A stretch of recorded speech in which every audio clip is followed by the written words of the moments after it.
Have you ever had someone linger in your thoughts long after they were gone? As if their memory refused to fade, no matter how hard you tried to silence it? It happens in quiet moments, when the world is asleep and your mind starts wandering. A song comes on. A scent drifts through the air and suddenly, you are right back there, standing in a memory you never meant to revisit. Before we dive in, let us know in the comments where you're watching from. We'd love to see how far this conversation is reaching. Now, let us begin. You tell yourself it means nothing. Just nostalgia. Just a ghost of what once was. But then it happens again. Their face appears in your thoughts like an echo you did not summon.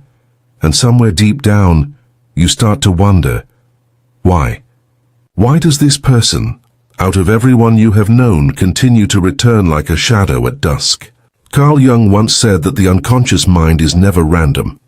Every thought, every image that rises to the surface is there for a reason. So when someone keeps appearing in your mind, perhaps it is not really about them. Perhaps it is about something within you, something trying to be seen. You see, the mind is not just a collection of memories. It is a living landscape, a place where every joy, every wound, every secret emotion still breathes. Most of what we call letting go is not letting go at all. It is burying what still needs to be understood, and what we bury does not die. It waits. Maybe you think if you had closure, the thoughts would stop. Maybe you think if you distract yourself long enough, the mind will finally move on. But the truth is, the harder you try to silence a thought, the louder it begins to echo. Jung believed that what we resist the most is what persists the most. The psyche will not let go of something it still needs to heal. So the real question is not, why am I still thinking about them? The real question is, what part of myself is being reflected through them? Sometimes the people who stay in our minds the longest are not there because they were special, but because they held a mirror to something we were not ready to see. Think about that.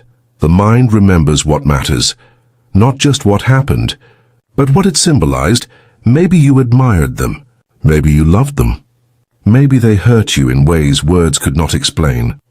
But beneath every emotional attachment lies something deeper, a reflection of your own inner world. The human psyche often projects itself outward, assigning meaning to people that actually belongs to our own story. You meet someone and feel an instant connection, like you have known them before. That spark is not just chemistry. It is recognition. Your unconscious sees in them something that mirrors your own missing piece, a quality, a wound, a truth you have not yet integrated. Perhaps they were confident in ways you are not. Perhaps they lived with freedom while you lived with restraint. Perhaps they loved without fear while you built walls around your heart, and so your mind keeps circling back not to them, but to the part of you that longs to awaken. That is the light side of projection. When someone embodies something you secretly crave within yourself. But there is also the shadow side, the part of projection that stings. Sometimes the people who haunt us most deeply are the ones who hurt us. They awaken old wounds, rejection, abandonment, humiliation, things buried long ago but never resolved. We replay every word they said, every moment that broke us, searching for answers, but we are not really looking for them. We are searching for ourselves within the pain they triggered. Carl Jung believed that every person we meet is a psychological event, an experience that awakens something dormant within our unconscious. When someone's absence hurts too much, it is usually because they stirred something fragile, a wound we have been carrying in silence. Until that wound is acknowledged, the mind will not stop calling their name. It is not punishment. It is communication. Your psyche is trying to speak. So what is it saying? What does this person represent to you? Do they remind you of someone from your past? A parent, a first love, a version of yourself you have lost? What emotions rise when you think of them? Longing, anger, shame, regret. Those emotions are not the enemy. They are the doorway. We spend our lives trying to escape discomfort, but healing begins when we stop running from what hurts. If you cannot stop thinking about someone, it is not a sign of weakness. It is a sign of depth. Your mind holds on because something still needs to be understood. And here is the most difficult truth of all. It is rarely about that person. It is about what they awaken in you. Maybe they reflected a strength you never claimed. Maybe they exposed a weakness you refused to see. Maybe they mirrored your own hidden fears of not being enough, of not being chosen, of being left behind. When someone activates those fears, the bond becomes magnetic. You are not addicted to them. You are addicted to the feeling of trying to fix what they revealed. It is like your soul saying, if I can make this right, maybe I can heal what was broken long before they came. But that illusion only keeps the wound open. So what if the goal is not to move on from them, but to move through what they represent? What if this obsession is not punishment but guidance, your unconscious leading you toward the next step of your healing? Think of it like this. When a physical wound is ignored, the body sends pain to demand your attention. Your emotional wounds do the same. They whisper through memories, dreams, thoughts that refuse to fade. They are not there to torture you. They are there to help you understand what still needs care. So when that face returns to your mind, pause. Ask yourself, what are you trying to show me? Do not rush to erase it, listen, because that recurring thought might not be a curse. It might be the beginning of clarity. Jung believed that the mind uses symbols to speak, and people can be symbols too. They are not always meant to stay in your life. Sometimes they are meant to awaken your life, and the moment you see them for what they are, a messenger of something buried inside you, is the moment you begin to take your power back. You see, the unconscious mind will do whatever it must to help you grow. It will place mirrors in your path, people who trigger your insecurities, challenge your beliefs or awaken your longing, not to torment you, but to remind you of what still needs your love and attention. The ones you cannot forget are rarely random. They are part of your story, not as the ending, but as the lesson that leads you toward a truer version of yourself. And maybe that is why they appeared, to bring light to something dark, to bring motion to something that had been frozen in time. They did not break you. They revealed where you were already broken, and that revelation, painful as it may be, is the beginning of self-awareness. So the next time you catch yourself thinking of them, instead of saying, I wish I could forget, try saying, I am listening. Listen to what your heart is trying to say beneath the noise of longing, because that message, hidden in the ache, might be the exact wisdom you need to move forward. What if the thought that refuses to leave is not a chain but a key? What if this whole time your mind was not clinging? It was guiding you back to the places that still ache, the emotions still unhealed, the parts of you still waiting to be seen. And if you can be brave enough to face that truth, to feel it fully, without running, something incredible begins to happen. The thought loses its power. The name loses its weight. The story becomes lighter. Because the moment you stop seeing them as the one who got away and start seeing them as the mirror who helped me see myself, you stop chasing closure and start creating it. This is where healing truly begins. Not in forgetting, but in understanding, not in burying, but in embracing, not in losing someone else, but in finding yourself. So if someone still lingers in your mind tonight, do not curse the memory. It might just be the universe whispering, oh, you are not finished here, not with them, but with you. And that realization, that deep, quiet, aching truth, is the first step toward peace. Have you ever wondered why letting go feels like tearing away a part of yourself? You know the person is gone. You know the story has ended. And yet, somewhere inside you, their presence still lingers like smoke after a fire. It is not that you miss them every second. It is that they appear in flashes. A name, a memory, a place that reawakens the ache you thought you buried. You tell yourself you are over it. But the truth is, the mind is never fooled by declarations. It knows what the heart is still holding. By now, you may have realized something. This attachment, this unshakable pull, was never just about the person. It was about what they represented, the reflection they held up to your own unhealed parts. But there is another layer, one that goes deeper than longing, deeper than projection. It is what Carl Jung called the shadow self, the side of you that lives in silence, made up of everything you have rejected, denied, or feared to confront. Every human being carries a shadow. It is not evil. It is not shameful. It is simply the sum of all that you have pushed away to survive, and sometimes life uses people, especially the ones who stir powerful emotions in us, to reveal what hides there. So when someone enters your life and makes you feel seen, alive, or painfully exposed, they are not just another person. They are a mirror, held by your own unconscious, showing you what has been waiting to be recognized. Think of the person you cannot stop thinking about. What did they awaken in you? Did they make you feel vulnerable? Did they bring out jealousy, fear, or even shame?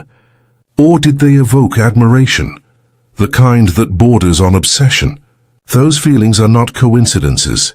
They are clues. Every emotion points to a part of yourself that has been left in the dark. Maybe you felt insecure around them because they embodied confidence you have never allowed yourself to express. Maybe you loved them deeply because they awakened your own capacity to love, a capacity you never gave yourself permission to feel. Maybe you hated them because they mirrored a truth you were not ready to face. And here is the paradox. The people who trigger us the most are often our greatest teachers. They bring light to what has been unseen. They awaken what has been asleep. They shake the soul until the truth falls loose. Jung said, "Until you make the unconscious conscious, it will direct your life and you will call it fate." Think about that. How many of your relationships have followed the same emotional pattern, the same highs, the same heartbreaks, the same endings? Different faces, same lessons. Because until the pattern is understood, the psyche repeats it. You may believe you're chasing love, but in truth, you are often chasing resolution. Your mind is trying to rewrite the story, to heal what was once left unfinished. That is why the person you cannot forget holds such power. They have touched the wound you have avoided for so long. Maybe it is the fear of being forgotten. Maybe it is the pain of not feeling enough. Maybe it is the old ache of being left behind long before they ever arrived.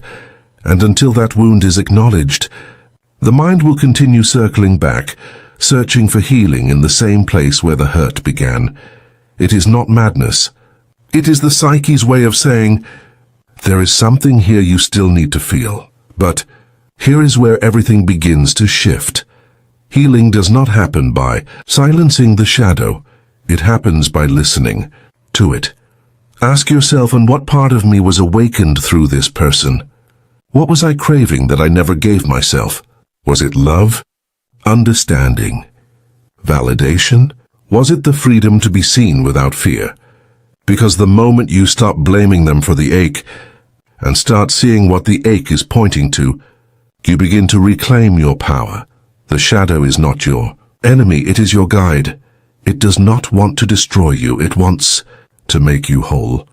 When Jung spoke of individuation, the journey toward becoming a fully integrated self, he meant learning to bring light to your hidden parts, to stop searching for completion in others and find it within, to call back every piece of yourself that you once gave away in the name of love, approval, or safety. That is the essence of letting go, not pushing someone out of your mind, but pulling yourself back from where you left yourself behind. Most people think healing means forgetting, but healing is remembering.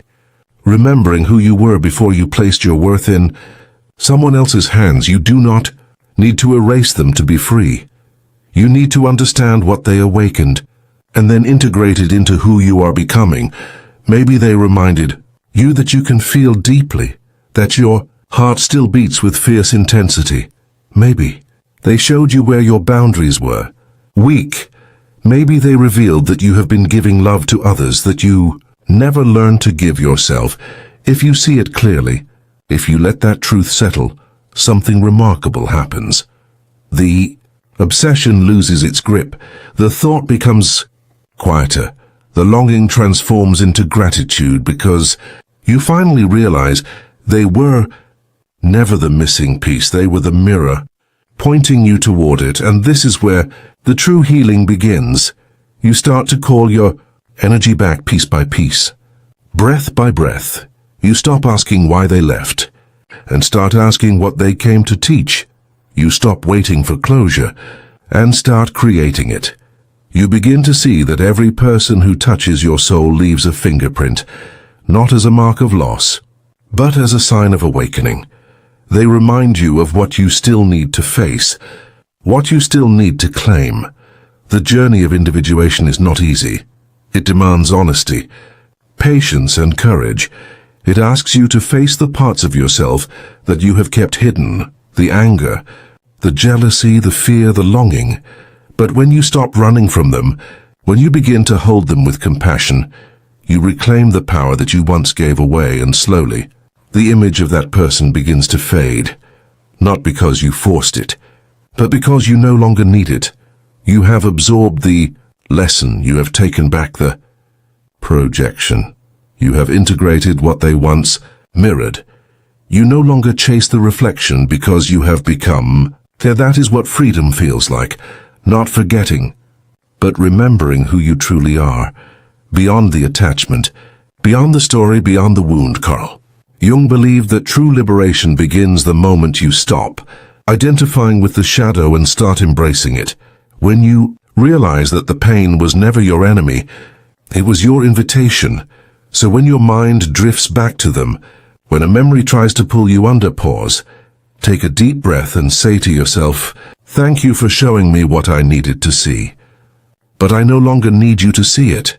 That is what release looks like, and not running, but understanding, not forgetting, but integrating, not losing, but returning to yourself.